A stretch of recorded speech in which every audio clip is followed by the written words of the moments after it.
Hey, it's Adam here, and I got a question for you. Have you ever done work for free? Maybe it was for a friend, maybe a family member, maybe somebody you already knew who needed help with their design project. And maybe you told yourself, you know what, I'm going to cut them some slack. I'm going to help them out. At least I'll get some photos, hopefully, and maybe at first, that's all fine, but halfway through the project, you started feeling uncomfortable, maybe a bit resentful, maybe underappreciated, maybe confused why everybody else around here seems to be getting paid except for you. Or maybe you told yourself, you know what, it's fine, they are a friend, it'll probably lead to more work, and I'll get to work with somebody who really, has the dollars to pay me to help my business succeed in the way it should be by me being paid. Well, today I want to break down 5 hard truths every interior designer or decorator needs to understand about working for free. Because one of the worst business decisions I ever made was doing part of a project for free. Not the whole project, thank goodness, but pretty much a major part of it. And honestly, it completely changed the dynamic of the relationship I had with that client, not in a great way. And I think as designers and decorators, we do this at some point in our careers, especially those of us who are naturally generous. We're still trying to prove ourselves, perhaps. Now, I do want to say something important here. I don't actually think it's a bad idea or wrong to do some free or low cost work right at the very beginning of your career, especially if you're a solo operator trying to gain experience, build confidence and get images for your portfolio. And I did that myself. And honestly, I think having that experience helped me. It took the pressure off whatever I was doing, all the mistakes. But that's a very different situation to continuing to give away your time, years later because you feel emotionally obligated to people you know. So today I want to unpack what really happens when you remove proper fees from a project. So let's get into it. So, hard truth number one, free work changes your position. So this was somebody I knew. Let's call the person Jan. This is a true story, by the way. Jan was a friend of the family. I'd already worked with her on her house previously. So there was already trust there. And because there was the history there, I slipped into this mindset of, wanting to help. And I think as designers or decorators, we sometimes romanticize loyalty, maybe a bit too much. We think, oh, this person's known me for years. They've supported me really early on when I had no idea what I was doing. And I want to do something nice for them today. But business structure cannot become emotional charity. And I know that sounds harsh, but if you ignore that truth, you eventually pay for it psychologically. And because of that familiarity, I made a decision that completely went against what I would normally stand for. I offered implementation, in other words, managing the furnishing side of the project without charging an implementation fee. So no implementation fee. There was no management fee for the furnishings on my side. I did charge a design fee, putting together the concepts and doing the costing for all of the furnishings. And yes, I still made margin on furnishings. I didn't get rid of that, thank goodness. But I completely removed the implementation fee, which is actually one of the most operationally intensive parts of the entire project. And honestly, as I say this out loud, it sounds ridiculous because this literally goes against what I teach. And confession time, this wasn't 20 years ago, this was only a few short years ago. So what I always say now is this: if you charge a design fee and then physically implement the project, and in this situation, manage orders, manage deliveries, coordinate some trades to do with that, handle the problems, style perhaps, install, deal with any damages. What if pieces are faulty in the next few months and the client needs to make a call? Coming back to me not being charged for this service. But what I want to say is if you're doing that implementation, there are 2 separate fees.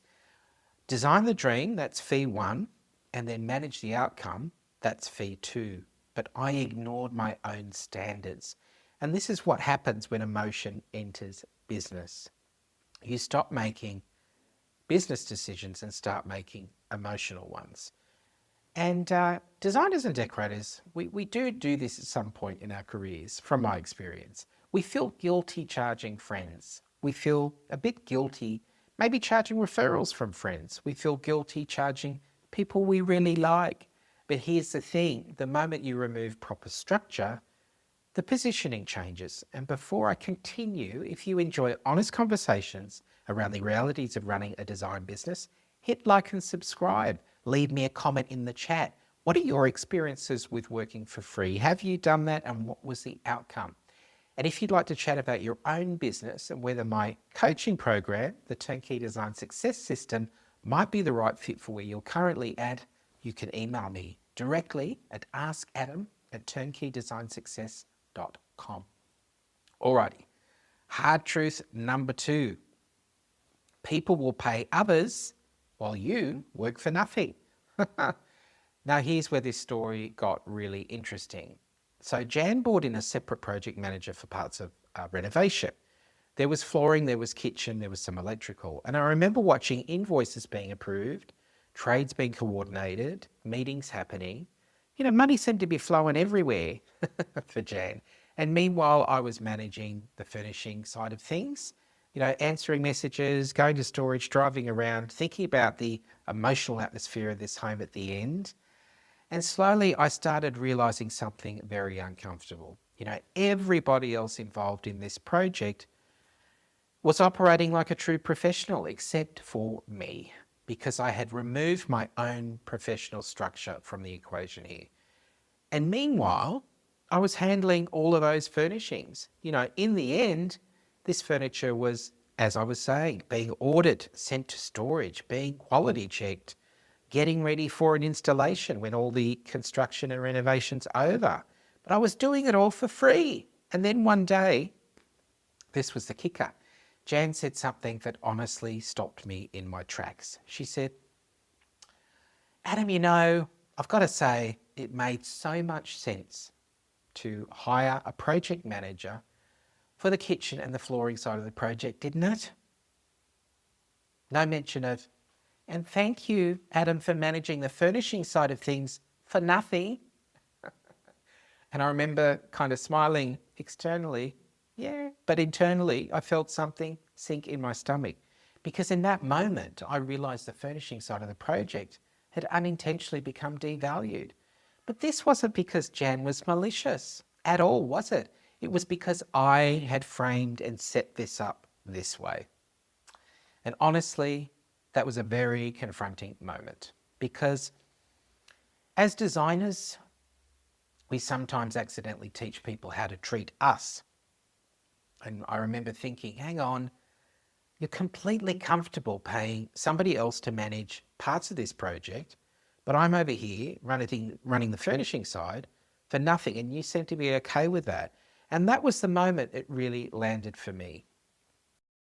When your service stops feeling structured, people stop experiencing it as something highly professional. It's not an intentional thing, but it's a psychological thing. And because I had removed formal implementation structure, the furnishing side of the project slowly became more casual. And I started noticing some subtle things. The way decisions were spoken about, the way timelines were discussed, and the way I was being consulted or sometimes advised on things, instead of being the director and directing the process that I normally would for these furnishings. And at one point, the client said to me, you know what, Adam, I think I'd like some of those pieces from storage early. You know, it's okay, I'll get someone to pick them up and we'll be good. Now, this is not how I normally work. I normally have everything delivered together when the furniture's ready so the project can be installed properly in one go. But because there was no implementation fee, I lost some interest in upholding the process. And I think because there was no formal structure, especially in terms of the pricing, the furnishing side of the project started feeling flexible and undefined. And that's quite dangerous, because managing furnishing installation properly is really important. The minute you hand over the reins of a furniture install to the client, problems start happening. Clients assemble pieces incorrectly, damages get missed, Pieces get judged individually instead of as a finished room. That's a reality. And the emotional impact of the reveal disappears. And honestly, things kind of turned out okay. But we lost that reveal moment. We lost the magic of the project being unveiled properly, at least the furnishing side of things. And that is such an important thing to be doing in your business, in my business. And no one really realised how good that moment could have been had I followed the correct process. And managing the kind of experience requires significant payment. So it's here I really want to say this to you guys out there, designers, decorators. If you don't financially value the part of the process, or that part of the process, why would anybody else? So hard truth number 3, free work creates resentment. So this is the part nobody talks about. You don't actually feel generous, you feel resentful when you put yourself in this position. And resentment is pretty dangerous because it builds quietly. You know, you become emotionally reactive. Small requests start irritating you. You feel drained answering messages, and quietly you start mentally telling everything you're doing for free.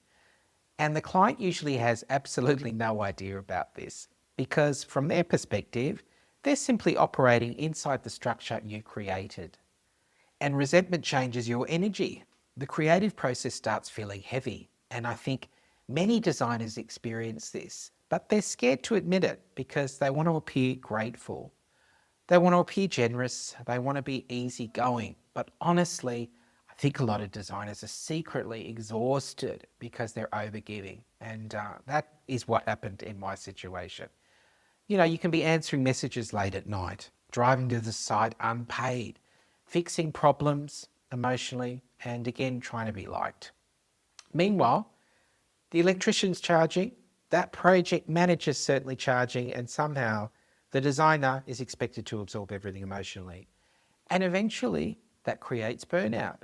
And this is where I think designers need to become more emotionally honest with themselves. Sometimes we tell ourselves we're being generous, but really we're avoiding the discomfort. We don't want awkward conversations around fees. We don't want to look too expensive to be working with at all. We don't want someone to think we're greedy or not considering the history. And so instead, we quietly betray our own business structure. And then later we feel frustrated. But honestly, looking back, this actually wasn't about Jan at all, as you can imagine. It was about me not upholding my standards. The blame was entirely on me.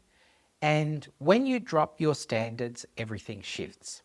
You know, the confidence shifts, the dynamic shifts, and eventually you stop feeling like the designer and start feeling emotionally tangled in the project. Hard truth number 4, we discount ourselves for the wrong people. And here's the bigger issue. We often do this for people who are completely comfortable financially. Do you know this story? They're happy to spend money on the renovation, other trades, contractors, project managers, but for some reason, we decide we should be discounted. And, you know, I see this all the time. As you know, I've done it myself. Designers, sometimes we have no problem charging strangers, people we don't know properly, but suddenly becoming apologetic around friends or referrals. And honestly, no friend is worth you not being properly compensated. Because if somebody genuinely respects your expertise, they will pay you. And if they don't want to pay you properly, well, that tells you something too. And I think many of us are scared that charging people with damaged relationships. Crazy, isn't it?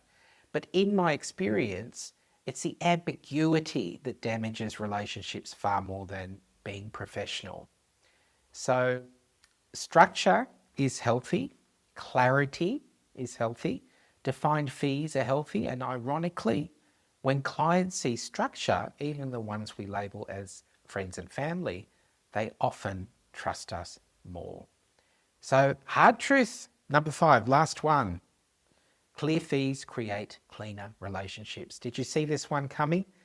So what should you do instead? What should I have done instead? I've never done it again since, thank goodness. But simple.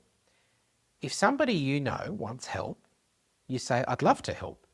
This is how I work. And then you guide them into a proper framework, a paid consultation, clear design fee, a proper implementation fee, because structure protects those relationships. And this is especially important if you're trying to build a turnkey business.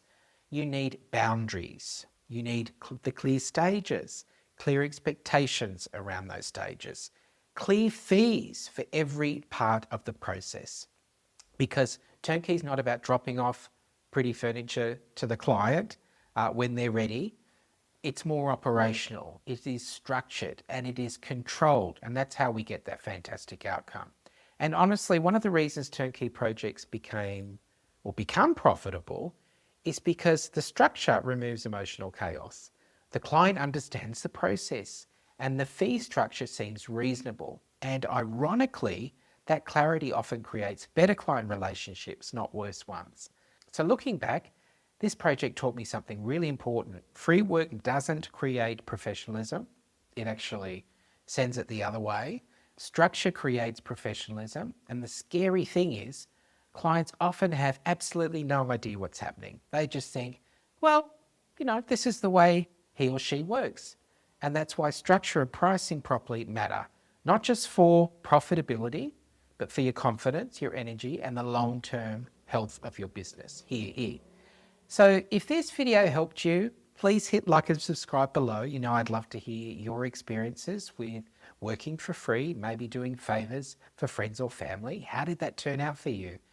And if you'd like to chat about your own business, whether the Turnkey Design Success System might be the right fit for where you're currently at this point in the game, you can email me directly at askadam@turnkeydesign.success.com. And remember, no matter where you're at the moment, doesn't matter what's going on, if things aren't that fabulous, it's all good. You are not behind, you are building. And until the next video, see you next time.